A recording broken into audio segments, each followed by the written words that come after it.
Hello, everyone. This is Akila. I hope you all are having a very restful spring break. Sorry I have to email you all this presentation. I actually have it due on Sunday. Amira's trying to look at the camera. Amira, say hi. Hi. And she's looking. Okay. So, um, my professor, Dr. L, is watching. Hello, Dr. L. Hi, Dr. Yeah, Amira said hi. We actually have to do a presentation, and it's due on Sunday. And since we weren't in school, I had to email you all. So this is for my integrating technology class across content areas. And basically, we're going to be talking about four kinds of digital tools that will help support our pre-K students' learning. So in a second, we're going to come back and I'm going to start recording the screen. See you soon. Okay, everyone, welcome back. If you notice, my voice is raspy because I have laryngitis. I typically get it once or twice a year from acid reflux, but it's okay. So that's the reason why I sound like this. Let's just bring it back to the presentation. We're going to start now. It's called Digital Tools to Enhance Pre-K Students' Learning. And this information down here is just, my information for my course, my professor's names, and all those things. All right, so let's get right into it. Benefits of using digital tools in the classroom. So I have some bullet points here. If you look below, most of the slides on this presentation actually have a notes section below. So I'm going to email everyone this video along with the presentation. If you all would like to read the notes, you can. There's some information there that might be that's helpful, whatever have you, just to further elaborate on what I'm saying on each slide. So, what are the benefits of using digital tools in the classroom? Okay, it engages students in learning, supports and enhances students' learning, it fosters creativity and innovation in students, prepares students to be 21st century learners, teaches students digital literacy, enables students to become independent, allows for differentiation of instruction, and gives extra time to answer questions. All right, so this is just me elaborating on that a little bit as well. All right, so now the first two we're going to talk about are wikis. And a perfect example of a wiki is Wikipedia. Everyone knows about Wikipedia. We've all seen it on the internet. So that's a form of a wiki. All right, so wikis are websites with a variety of sources about a particular topic, has interlinking pages with access to other sources. They're free to use and found all over the internet. They're a great way to organize digital content and they excite students about learning. So we're just going to take a quick look at the wiki I made for rhyming words for one of my classes last semester. I think I made it probably in December or November. So we're just going to take a quick look at that. And you'll be able to access the wiki if you like your students to work a little bit more about rhyming words. If they're having trouble, they can access it through the presentation as well. So this is just an introductory page, and a wiki is just like a regular website. You see here it has different pages that you can put up there with different things that you want to talk about. It's fairly easy to set up, and actually, since we belong to Prince George's County Public Schools, we have access to Google sites. So any of us can make a Google site very fast and easy, doesn't cost anything. Um, so if anyone needs help, if you would like to make one, let me know and I'll help you make it. All right, so this is just a quick overview of the objectives for what the students will be learning for this wiki. And we have a resources section. The resources is filled with this a rhyming word story. This story is pretty funny. The kids liked it. We played it for them in class. We play a lot of these nursery rhymes. They enjoyed as well. Okay, and we have I also put a lot of rhyming words, music and movement songs from this guy, Jack Hartman. Jack Hartman, he's funny, silly, and the kids enjoyed him as well. So they can actually have fun and learn about rhyming words at the same time through using these resources. I also uploaded a Rhymeword's a bingo game and some puzzles to piece the rhyming word pairs together. All right, so that's the resources section. And then we had assignment section here. The assignments were basically the assignments I put were games. So we have a couple games from PBS Kids that I uploaded, and a few games from this other website I found, education.com, that I also was able to put on the wiki. All right. Then I also put an assessment section on there as well. I was able to create some quick quizzes from this website called Quizpedia up here. We do have access to that at school. I had to ask for access, and they approved it. A lot of the websites that we have that are on the internet, PG actually will not allow you to use. But if there's a way to ask them if they could look into it and approve it, and a lot of times they do. So they did approve this one. So if you ever have a website that you would like to access at school that you feel could be valuable for the kids, I'll let you know the process to ask for them to approve the site. All right. So let's move on. So that's just a quick example of the wiki. The last page is just the mediography is for all of the pictures I use and stuff, like all the games and stuff you have to actually for the wiki project I had, they wanted me to reference those, so I did. All right, so let's quick wait for this. Get back to the presentation. So that's wikis. The next digital tools I wanted to discuss with you all are educational applications. So educational applications are an interactive way of learning, can be content specific, mimics a familiar video game learning environment. Oh, let's go back. Supports students' academic learning. They have some great traditional and new learning game apps. And when you purchase or download educational applications to your classroom iPad, make sure you choose wisely and review the content before giving it to students. So the notes section just pretty much further elaborates on that. So I have some examples of some of the educational apps for our pre-K students. So I have language and literacy apps here. A lot of these you may already know about. These are cool. You can just download them from the Apple App Store or your classroom iPad. Um, Most of these are either free or $5 or less. Okay. We have some mathematic ones that I found that the kids can use for pre-K. And then we also have some science apps and some combination apps. These are math and literacy applications as well. The only one that costs has a membership fee is the Starfall application because it has a lot of different things. It has math, language and literacy, science, all kinds of different things under this application. All right, so those are educational apps. All right, so the next tool I want to talk to you all about is called augmented reality. Okay, so augmented reality is basically when you combine the digital and the physical world together. So basically, you'll take your phone and place it on this paper. They call it a marker. It'll actually produce, like once you open up the application and everything, it'll produce a 3D image right in front of the marker, which is pretty cool. So it creates a simulation that combines the physical and virtual worlds, can be seen using a smartphone or tablet device.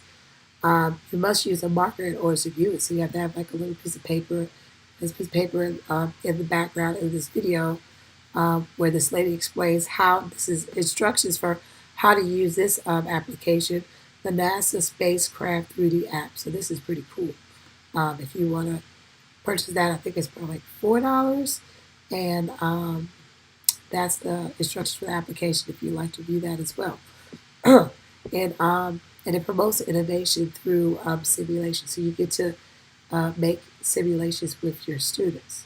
All right, so some examples of augmented reality applications are here. So I found the NASA, like we just talked about, NASA Spacecraft 3D app, the AR flashcards applications. This is actually pictures I took. you can take, the apps will allow you to take pictures of the 3D images.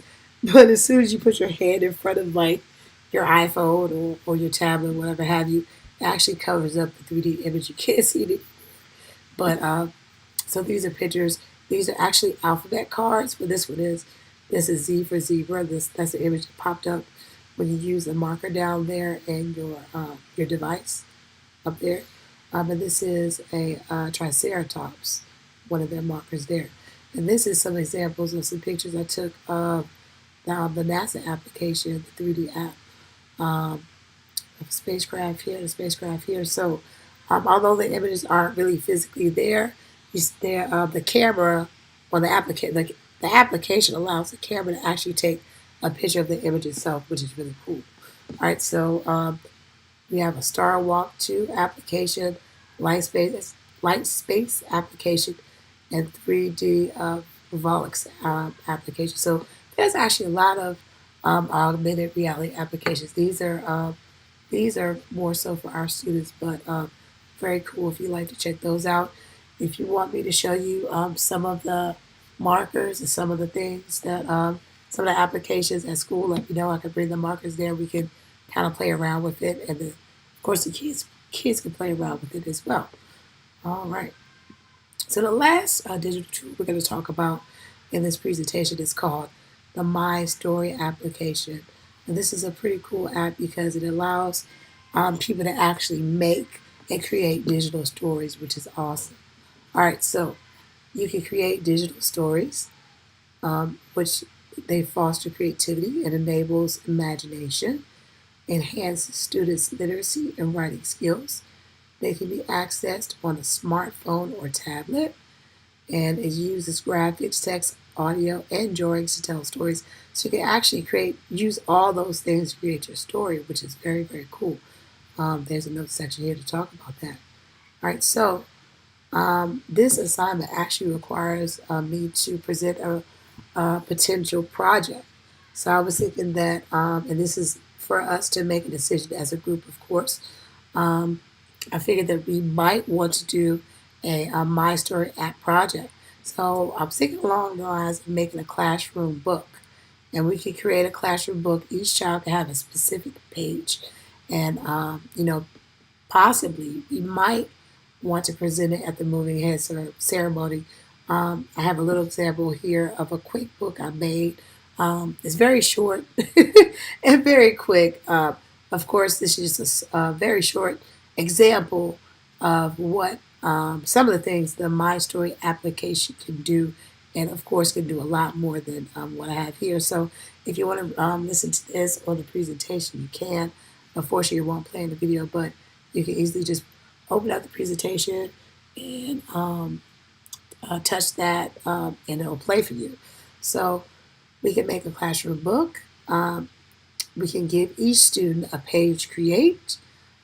We could potentially present our classroom books at the moving ahead ceremony if we like, if we decide to. The application can be downloaded from the Apple App Store along with the other applications I showed you above. It costs $4.99. So this is just some, below here is just some quick instructions for how to actually do, how to create a book using the application. And down below, the notes section has more explicit, detailed directions on how to actually do it. It's fairly simple, pretty easy. All these directions below here, the notes section, will tell you exactly how to do a book from beginning to end. So if you like to do that, you can. But the cool thing about this application is that the kids can use graphics that they have on the application. They can type in words. They can actually draw the words or draw pictures if they like to do that. It records their voice, so you can actually hear their voice. And it also, it has a lot of different graphics. They can paint all kinds of stuff. So this is a really, really cool app, and I think it will really be neat to create a book for us to show the parents because, each child will have their own page that everyone can hear out loud. But of course, we'll discuss it as a team and see if we like to do that. Okay, so this next part of the presentation is just about the SD standards. SD stands for International Society for Technology and Education, and that's pretty much the group that makes standards, digital standards for teachers and students. Okay, so we have the standards for students and standards for educators, and basically just spells out some of the helpful things that using technology, what it can do for students and what it can do for educators. So I put this information for my professor to read to see how the digital tools I talked about above in the presentation, how it meets these particular standards of the SD standards for students and educators. All right. So then I have a conclusion down here. I'll try to read it very fast. Integrated technology in the classroom benefits students academically, promotes sharing and taking turns, fosters independence, creativity, innovation, and creates student achievement. It increases student achievement. Digital tools like educational applications, wikis, augmented reality, and the My Story app enhances students' learning by extending lessons that teachers have already presented. Using technology not only reinforces skills, but it also keeps students engaged and gets children excited about learning. Children in the 21st century are engrossed in technology. Their lives are filled with using smartphones, tablets, and other devices. Since students thrive on technology at home, it is time for us to use children's love of technology to our advantage and integrate it into lessons or as extensions of learning. Students have different modalities of learning. So, as we all know, visual, kinesthetic, auditory, and tactile. Using technology taps into each of these modalities, sometimes all at the same time. For example, viewing music and movement videos helps children learn who learn visually, kinesthetically, and auditorily. Exploring interactive websites like playing games and using educational applications helps tactile learners. If we want our students to become 21st century learners prepared for the digital world around them, we need to start exposing and allowing them to explore different forms of technology. We can start by using our classroom iPads to play educational applications, and I have some examples there. Use interactive applications, okay, like the augmented reality, My Story app, and create wikis. Each one of these tools excites, intrigues, and increases our students' learning. So, thank you all for listening. We just have, of course, this reference section is for my professor, some of the references I use. If you all have any questions or if you want to see some of the digital tools firsthand, definitely come and let me know. And I can help you all, put them on your classroom iPad, whatever have you, show you how to access them, show you how to use the augmented reality app. If we decide to do the My Story application to create the digital classroom book, I can help in that manner as well. Just let me know. Thank you again for listening. I hope you all enjoy the rest of your spring break, and I will see you all on Tuesday. Thank you.